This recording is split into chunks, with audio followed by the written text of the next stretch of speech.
करता करे न कर सके पर गुरु करे सब होय, सातों द्वीप नौ खंडों में गुरु से बडा न कोय.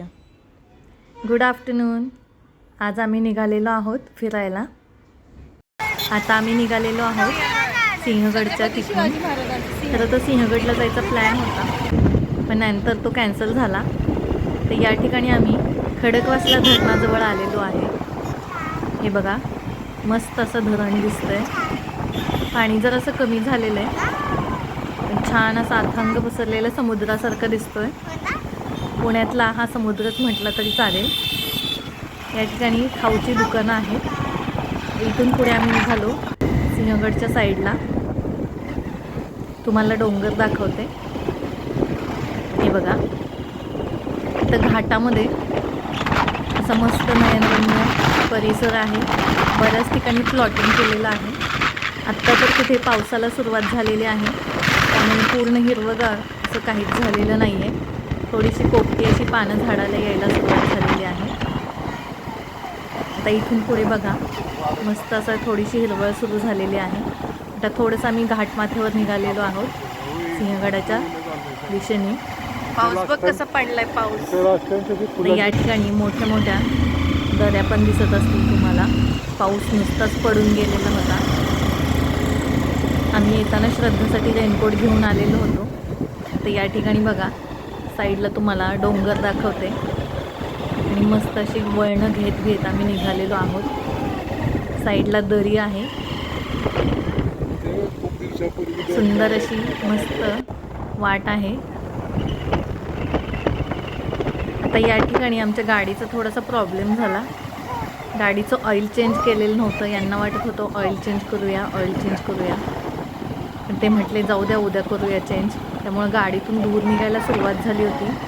घाट असल्यामुळे त्याच्यावर जरा जास्तच लोड येत होता. त्यामुळे आम्ही थोड्या अंतरापर्यंत गेलो आणि जसं आमच्या लक्षात आलं की आमच्या गाडीतून जास्त धूर येत आहे, तर लगेच आम्ही तिथून रिटर्न गाडी वळवली आणि पहिलं ऑइल चेंज करण्यासाठी गेलो. या ठिकाणी बघा, छान पाऊस पडून गेलेला आहे. याचे साईडचे दगडं दिसत आहेत डोंगराची, ती पण ओली झालेली दिसत असतील. इथपर्यंतच आम्ही गेलो आणि तिथून पुढे आम्हाला वाटलं की ठीक आहे, आता आपण रिटर्न जाऊया. इथं गाडीमध्येच काहीतरी प्रॉब्लेम देऊ शकते, म्हणून आम्ही रिटर्न गेलो. गाडीचं रिपेअरिंग वगैरे केलं आणि मग हे म्हटले आपण दुसऱ्या एखाद्या ठिकाणी जाऊया. काय जाणार होतो, पण कॅन्सल झालं ना.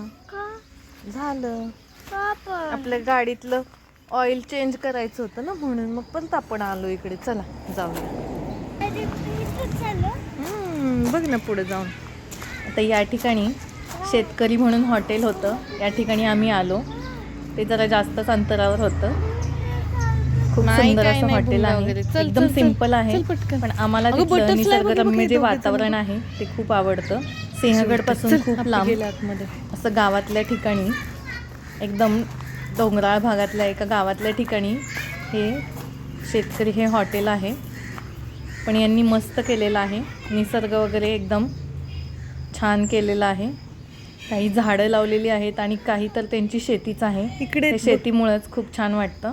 इकडे त्यांचं घर होतं पूर्वीचं. त्या ठिकाणी त्यांनी मोठं शेड बांधलेलं आहे. पण हा जो आतला निसर्गरम्य परिसर आहे ना, तो मला खूप जास्त आवडला. ये लवकर. त्यामुळे आम्ही इथे परत एकदा आलो. याआधी सुद्धा आलेलो होतो. आता तुम्हाला मी आतमधून दाखवते. आपण एकदा आलो होतो. एकदम सिंपल असं हॉटेल आहे, पण इथं रिलॅक्स वाटतं ना, खूप रिलॅक्स वाटतं. आता तुम्हाला मी आत जाऊन दाखवते. हे वरती बघा, या साईडला जिना जो गेलेला आहे तिथं वरती बसण्याची एक सोय आहे. इथे बसलो होतो बघे, खाली बसलो होतो आपण खायला. 4 खुर्च्या टाकलेल्या आहेत. आंब्याचं झाड आहे, फणस बघा आले. नैसर्गिक वातावरण आहे. हा झोपाळा आधी लॉन मध्ये होता, आता सध्या इथे ठेवलेला आहे. इथे यांचं आंब्याचं झाड आहे. चल तुला फणस दाखव. खरं म्हटलं तर या ठिकाणी फणसाचं झाड आहे.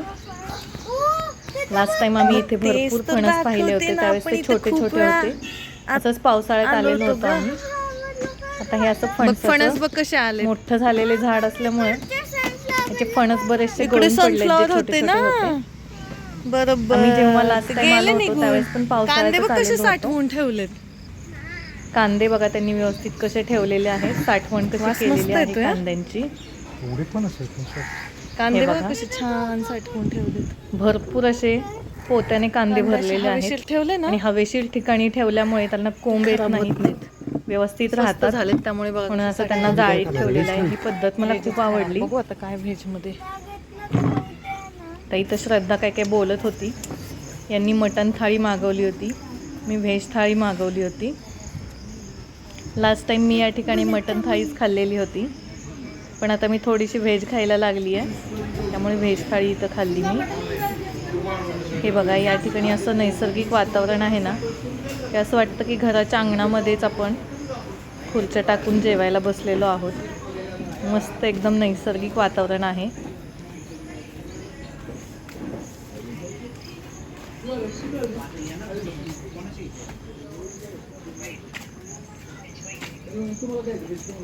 आता इथे श्रद्धा बघा काय म्हणतीये.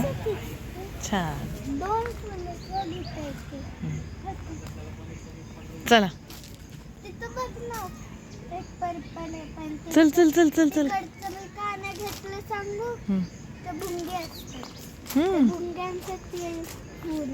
भुंग्यांसाठी फुल आहे. तिथे मला एक भुंगा दिसला जो पण कानात जाऊ शकतो. कानात जाऊ शकतो. हे बघ, हे वेगळे फुल आहेत, बघायचे का? वाव, घे ना. हा? घ्यायचे. घेऊया ना, 2, 3 घेऊया. उई, सगळं चाललं तुटून.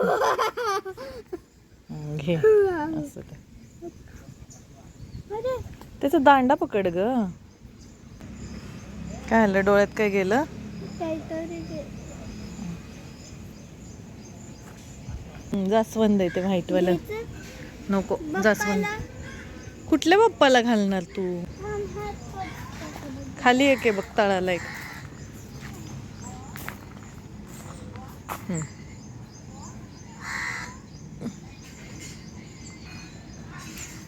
बस, चला आता बस झाले. हो.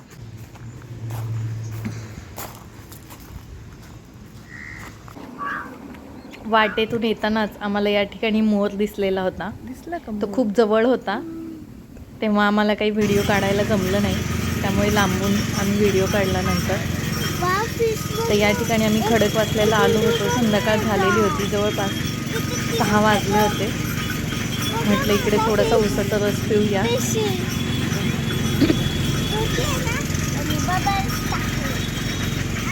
आता उसाचा रस पिऊया काय?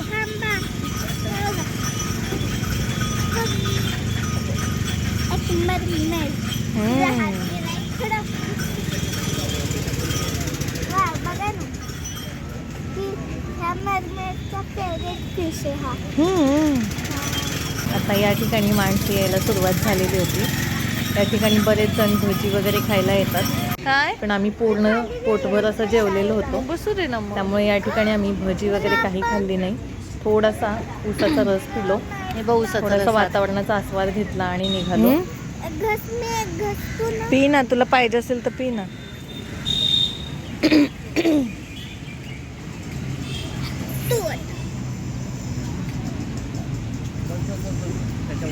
खूपच गोड आहे ग, मला थोडंच पाहिजे. हा उसाचा रस कळलं.